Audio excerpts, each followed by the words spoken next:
PM Modi आज बिहार दौरे पर है, जहां उन्होंने नालंदा 2.0 का आगाज किया। नालंदा का इतिहास गवाह है कि ये विश्वविद्यालय भारतीय संस्कृति और विरासत में कितनी अहमियत रखता है। 455 एकड़ में अब इसका नया कैंपस बनकर तैयार है, जिसका उद्घाटन खुद प्रधानमंत्री नरेंद्र मोदी कर चुके हैं। कार्यक्रम में बिहार के सीएम नीतीश कुमार, विदेश मंत्री एस जयशंकर समेत 17 देशों के मिशन प्रमुख भी शामिल हुए। देखिए रिपोर्ट इस पर। तक्षशिला नालंदा का इतिहास लौट कर आएगा। आज नालंदा विश्वविद्यालय के नए कैंपस का उद्घाटन हुआ। नालंदा विश्वविद्यालय के नए कैंपस के उद्घाटन के लिए प्रधानमंत्री नरेंद्र मोदी बिहार के राजगीर में स्थित नालंदा यूनिवर्सिटी पहुंचे और साथ ही साथ उन्होंने इस कार्यक्रम में पौधारोपण भी किया। इस कार्यक्रम में विदेश मंत्री एस जयशंकर के साथ 17 देशों के राजदूत भी शामिल हुए, जिनको एक ग्रुप फोटो में पिरोया गया। कार्यक्रम को संबोधित करते हुए पीएम ने नालंदा को मूल्य, मंत्र, गौरव और गाथा बताया। नालंदा ये केवल नाम नहीं है। नालंदा एक पहचान है, एक सम्मान है। नालंदा एक मूल्य है, नालंदा एक मंत्र है, गौरव है, गाथा है। बता दें कि पिछले कुछ सालों से नालंदा विश्वविद्यालय के कायाकल्प का काम लगातार जारी है। नालंदा विश्वविद्यालय के पुनरुद्धार का प्रस्ताव साल 2006 में रखा गया था, जहां 2007 में ईएसए के 16 सदस्य इस पर राजी हुए थे। वहीं 2010 में नालंदा विश्वविद्यालय अधिनियम संसद से पारित हुआ। फिर 2014 में पहले बैच का नामांकन हुआ। 2016 में संयुक्त राष्ट्र ने विरासत स्थल घोषित किया और फिर 2017 में विश्वविद्यालय कैंपस का निर्माण शुरू कर दिया गया और 2024 में 455 एकड़ में कैंपस बनकर तैयार हुआ। विश्वविद्यालय के नए कैंपस को लेकर भी पीएम ने अपने विचार साझा किए। नालंदा का नवजागरण, ये नया कैंपस विश्व को भारत के सामर्थ्य का परिचय देगा। तो नालंदा विश्वविद्यालय 2.0 के कैंपस में तमाम सुविधाएं मौजूद है, जहां 2 शैक्षणिक ब्लॉक है, 40 क्लासरूम है और 1900 छात्रों की क्षमता है। वहीं 2 ऑडिटोरियम है, 1 commercial centre, 1 faculty club, 2 meeting hall, 2 छात्रावास भी है। साथ ही साथ 3 लाख से ज्यादा किताबें रखने की क्षमता भी है। आज का दिन ऐतिहासिक है क्योंकि नालंदा यूनिवर्सिटी का इतिहास काफी पुराना है। लगभग 1600 साल पहले नालंदा यूनिवर्सिटी की स्थापना 5वीं सदी में हुई थी। जब देश में नालंदा यूनिवर्सिटी बनाई गई तो दुनिया भर के छात्रों के लिए यह आकर्षण का केंद्र था। विशेषज्ञों के मुताबिक 12वीं शताब्दी में आक्रमणकारियों ने इस विश्वविद्यालय को नष्ट कर दिया था। इससे पहले करीबन 800 साल पहले इस प्राचीन विद्यालय ने न जाने कितने छात्रों को शिक्षा दी है और अब विरासत को नया जीवनदान मिला है, जहां 8 शताब्दी बाद इतिहास रचा गया। और देखिए, मध्य प्रदेश में डिंडोरी में जो कार्यक्रम हुआ था सिकल सेल दिवस के उपलक्ष्य में, उसको देखते हुए सीएम डॉक्टर मोहन यादव का भी बयान सामने आया था। उन्होंने क्या कुछ कहा था वो भी सुनवा देते हैं आपको। ये सिकल सेल एनीमिया के माध्यम से और जनता से जुड़ी हुई योजनाओं को लेकर आप सतत रूप से पूरे प्रदेश में भ्रमण करते रहे और खासकर सिकल सेल एनीमिया तो ऐसा अपने ये इतनी कठिन बीमारी है, ये रक्त के विकार की सच्चे अर्थों में तो आपने हमको बताया। ये हमारे 89 ब्लॉक 89 ब्लॉक में आज का ये कार्यक्रम भी लगभग हम 20 से ज्यादा जगह पर लाइव प्रसारित कर रहे हैं और इसके माध्यम से माननीय महामहिम उपराष्ट्रपति महोदय पधारे हैं, तो आपके माध्यम से अलग जगेगा कि इस बीमारी को घर घर तक हम ढूंढ करके योग्य प्रकार से ट्रीटमेंट कराएंगे, योग्य प्रकार से निवारण कराएंगे और समाज की इस धारा में जो कठिनाइयां है उसको दूर करने का प्रयास करेंगे। तो डिंडोरी में विश्व सिकल सेल एनीमिया उन्मूलन दिवस पर आयोजित किए गए इस कार्यक्रम में शामिल होने के लिए उपराष्ट्रपति जगदीप धनखड़ डिंडोरी पहुंचे। इस बीच उपराष्ट्रपति जगदीप धनखड़ बैगा आदिवासियों के साथ पारंपरिक वाद्य यंत्र पर जमकर थिरके। इस दौरान उपराष्ट्रपति और मुख्यमंत्री ने वाद्य यंत्र भी बजाया। इसके बाद विभागों की प्रदर्शनी का निरीक्षण किया। साथ ही स्वास्थ्य विभाग, आयुष विभाग, महिला एवं बाल विकास विभाग, वन विभाग की प्रदर्शनों का अवलोकन भी किया। इस दौरान उनके साथ राज्यपाल मंगू भाई पटेल, डिप्टी सीएम राजेंद्र शुक्ला, पंचायत और ग्रामीण विकास मंत्री प्रहलाद पटेल, सांसद फग्गन सिंह कुलस्ते भी मौजूद रहे।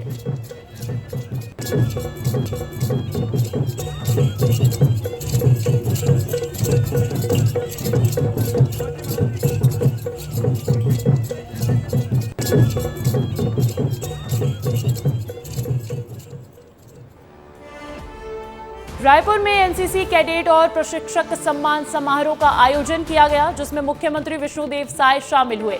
रायपुर के सीएम हाउस में हुए इस कार्यक्रम में मुख्यमंत्री ने एनसीसी कैडेट्स और प्रशिक्षकों को सम्मानित भी किया। इस दौरान क्या कहा सीएम ने, वो भी सुनवाते हैं।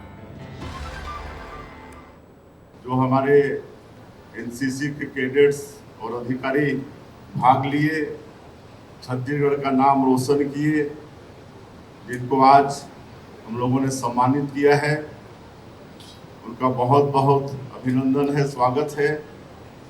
हम उनके उज्जवल भविष्य की कामना करते हैं और आज का ये अवसर हम लोगों के लिए बड़े ही गौरव का क्षण है। महंगाई के मॉनसून कनेक्शन पर बाजार का जो सूरत हाल है वो बहुत ही खराब। कमजोर आवक के चलते सब्जियों की कीमतें इन दिनों आसमान पर पहुंचने लगी है। लगातार टमाटर समेत तमाम सब्जियों के दाम बढ़ रहे हैं। विस्तार न्यूज ने सब्जियों की कीमत को लेकर पड़ताल की, विस्तार से बढ़ती कीमतों को लेकर जानने की कोशिश भी की कि आखिर आपके घर तक महंगी सब्जी क्यों पहुंच रही है। विस्तार न्यूज ने जब लोगों से इस पर बात की तो उन्होंने क्या कुछ कहा, सुनवाते हैं आपको। विस्तार न्यूज आपका अपना चैनल है, आपकी बात यहीं आके करता है। इधर देखिए, ये भिंडी भी आपकी थाली में नजर आनी चाहिए, भी जरूरी। भिंडी क्या भाव चल रही भैया? भिंडी 30 रुपये थोक में, और खुला छुट्टा में बाजार में लगभग क्या खबर है? वही 40-50 रुपये। 40-50 रुपये। अलग अलग जिलों में अलग अलग रेट होंगे। सब जगह भिंडी के भविष्य में अभी क्या आसार हैं? आने वाले महीनों तक सस्ती होगी कि महंगी होगी? आपका अनुभव क्या है? महंगा हो जाएगा। महंगा हो जाएगा। और ये बंधा पत्ता गोभी, इसका क्या रेट है अभी? पत्ता गोभी थोक में 17-18 रुपये। और ये खीरा? खीरा 20 रुपये। हाँ, थोक में। और आपकी ये वाली गोभी, ये नॉर्मल गोभी, इसका ये गोभी की 40। छुट्टा में वही रहेगा 50-60। तो ये हैं व्यापारी दमदार वाले, कह रहे हैं अपने घर में सब्जी चलती रहेगी कितनी भी महंगाई। 4000 हो जाए 200 रुपये किलो, खाना तो रोज है। क्या बात है, चाहे कितनी महंगी हो जाए खाना तो है। मेरे सहयोगी कैमरामैन से कहूँगा कि थोड़ा आगे आए। पवार जी तरह तरह की दुकानों में जा रहे हैं, आपके जो मुद्दे हैं, आपकी जो अंदर के सवाल हैं, वो शांत करने की कोशिश कर रहे हैं। हम थोड़ा सा बात भाजियों की कर लेते हैं। भाजियों के बारे में, ये क्या चल रही है? क्या जी? ये 20 रुपए किलो। कौन सी है ये? करमत्ता भाजी है। करमत्ता? हाँ, करमत्ता भाजी। करमत्ता तो ये खुले में 20 में बिक रही है? हाँ, खुले में 20। ये सारा खुला ही बिक रहा हाँ, है ना? खुला में। जल्दी एक बार बता दो ना करमत्ता। ये ना लाल भाजी 40, धनिया 160, चौलाई भाजी 50, नहीं चौलाई भाजी 40, पालक 50, खट्टा भाजी 25, चेज भाजी 35, मूली 30। तो अभी ये सब महंगे हुए हैं? हाँ, सब बढ़ गए ना अभी। कब तक लगभग महंगे रहेंगे? ये लगभग कभी बरसात मान लो 1 महीना ये लगभग। जो रेट आपने खुला बताया लगभग छत्तीसगढ़ में यही रेट चलता हो? हाँ, चलता होगा नहीं। तो सब्जियों का वजन आपको दिखा दिया, और कितना वजन कितने में बिक रहा है ये दिखा दिया। इस वजन से आपके जेब का वजन कितना बढ़ रहा है ये बताइएगा। इस वीडियो पर क्या कहना है ये बताइएगा, और सब कुछ विस्तार से देखने के लिए आपका अपना चैनल विस्तार न्यूज देखते रहिएगा। कैमरामैन अखिलेश पवार के साथ नितेश गर्ग, विस्तार न्यूज। तो देखिए, मौसम का असर सब्जियों पर भी देखने को मिल रहा है। तेज गर्मी और बेमौसम बारिश की वजह से सब्जी की फसलें खराब होने की वजह से दाम में बढ़ोतरी हो रही है। इंदौर में भी सब्जियों के भाव लगभग दोगुने हो चुके हैं। वहीं ईद की छुट्टियां होने की वजह से आवक कम होना भी सब्जियों के दाम बढ़ने की वजह बताई जा रही है। विशेष तौर पर टमाटर पर इसका खासा असर देखा जा रहा है। 2 दिन पहले तक टमाटर का दाम 100 रुपए किलो तक पहुंच गया था। हालांकि आज टमाटर के भाव 60 से 70 रुपए किलो तक के हैं।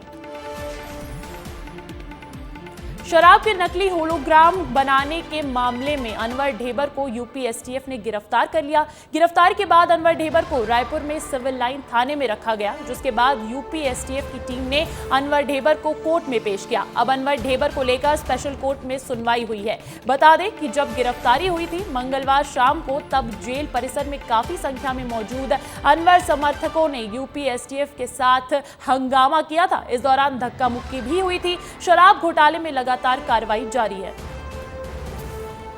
सारंगढ़ में महाठग शिवा साहू को पुलिस ने गिरफ्तार कर लिया। 3 महीने से खेल रहा था आंख मिचोली का खेल।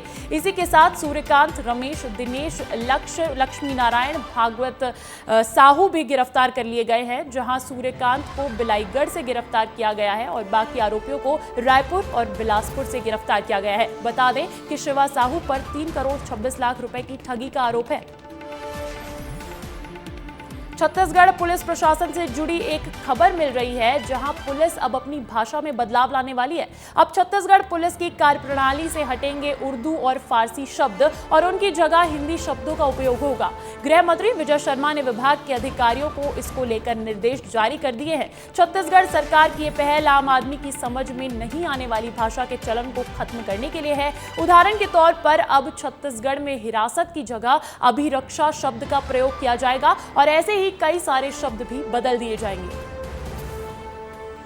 बुरहानपुर में एसडीएम ने अवैध कॉलोनी पर शिकंजा कसा, जहां कॉलोनी काटने वाले खेत मालिक पर एफआईआर दर्ज की गई।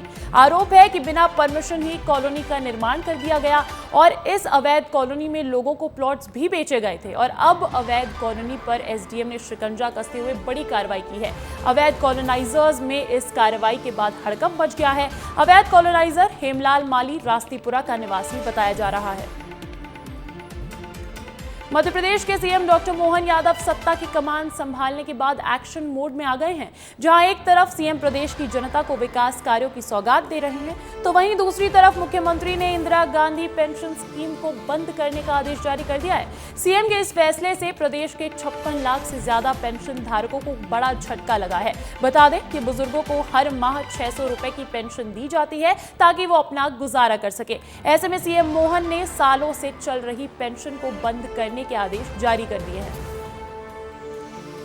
मध्य प्रदेश में कोई बच्चा अगर बोरवेल में गिरकर मरा तो मोहन सरकार आरोपी को नहीं छोड़ेगी। जिसका वो बोरवेल होगा उस पर सरकार न केवल भारी पेनल्टी लगाएगी बल्कि जुर्माने के साथ साथ सजा भी देगी। देश में पहली बार मध्य प्रदेश सरकार बोरवेल से जुड़ा कानून लाने जा रही है।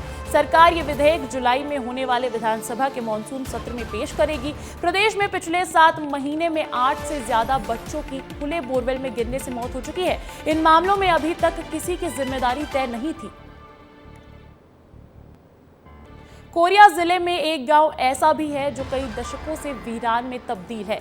इसके पीछे की वजह अंधविश्वास और कई अफवाहों की चर्चा है और इस गांव में दूसरे गांव के लोग खेती तो करते हैं पर बसना कोई नहीं चाहता।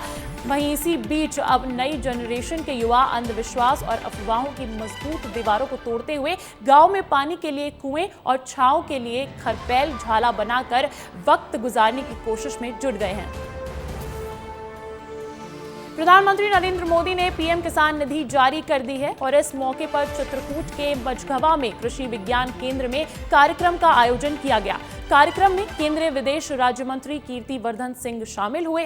इस दौरान राज्य मंत्री ने लोगों को संबोधित करते हुए कहा कि जब तक हमारे गांव का किसान मजबूत नहीं होगा तब तक ना तो गांव मजबूत होगा और ना ही देश मजबूत होगा। 2014 के पहले तक किसानों को तमाम चीजों के लिए जैसे खाद, बीज, डीजल के लिए भटकना पड़ता था, लेकिन इसके बाद ऐसी योजनाएं बनाई गई जिससे कि किसानों को इन सब के लिए भटकना ना पड़े। कार्यक्रम में विधायक समेत कई नेता भी मौजूद रहे। अहम भूमिका रही है और उनका समाज में एक विशेष स्थान रहा है। आपको जो हमारी सखियां हैं उनको जो आधुनिक तकनीक है कृषि में उसमें उनको प्रशिक्षण दिया गया है और उसके तहत तो हमारे गांव के किसानों को नए नए तकनीकों के बारे में बता सकेंगी। अपने परिवार में जो ज़्यादातर उनके किसान परिवार हैं उसमें नई तकनीक का इजहार हो सकेगा। तो इस तरह से हमारे कृषि का उत्पादन बढ़ेगा। ये बहुत अच्छी पहल है माननीय प्रधानमंत्री जी की, बहुत अच्छी सोच है। उसमें आप जो हमारी किसान सखियां, जो कृषि सखियां हैं उनको भी कुछ ना कुछ उनको आय बढ़ेगी। तो इस सोच के साथ कृषि सखी का हम लोग योजना का शुभारंभ किया गया है। देश में चीतों की धरती कूनो नेशनल पार्क में चीतों की ट्रैकिंग का ही काम बंद हो गया है। ये हैरत भरा है, लेकिन कूनो में उपजे नए विवाद के चलते ऐसा हुआ है। पिछले 4 दिनों से कूनो में बड़े बाड़े में चीतों की ट्रैकिंग ट्रैकर्स की ओर से बंद कर दी गई है। चीतों की ट्रैकिंग से लेकर फीडिंग का पूरा काम संभालने वाले 60 से ज्यादा इन ट्रैकर्स से लेबर कार्य जैसे चीतों को दिए जाने वाले मांसाहारी भोजन को काटने आदि काम अचानक दे दिया गया, जिससे सभी नाराज हो गए। पहले ऐसा नहीं होता था, प्रबंधन ने खर्च को बचाने के लिए ऐसा किया। इस पर सभी ट्रैकर्स ने अपना काम बंद कर दिया। यह आउटसोर्स किया गया स्टाफ है, जिसके बाद अब कूनो के बड़े बाड़े में चीतों की देखरेख पर प्रभाव पड़ रहा है। मनेंद्रगढ़ जिले के एक बैगा परिवार शासन की योजनाओं का लाभ लेने के लिए 2 सालों से विभाग का चक्कर लगाने के लिए बाद भी लाभ नहीं मिलने से मायूस है। जिले के ग्राम शेरी में तेंदुपत्ता संग्राहक परिवार के मुखिया की मौत के बाद 2 लाख का मुआवजा जारी होने के बाद भी आज तक मृतक की पत्नी को राशि नहीं मिल पाई है। ऐसा नहीं है कि तेंदुपत्ता वनोपज समिति को मामले की जानकारी नहीं है, लेकिन सब कुछ जानने के बाद भी आश्रितों को लाभ नहीं मिलना विभाग की निष्क्रिय कार्यप्रणाली को दर्शाता है।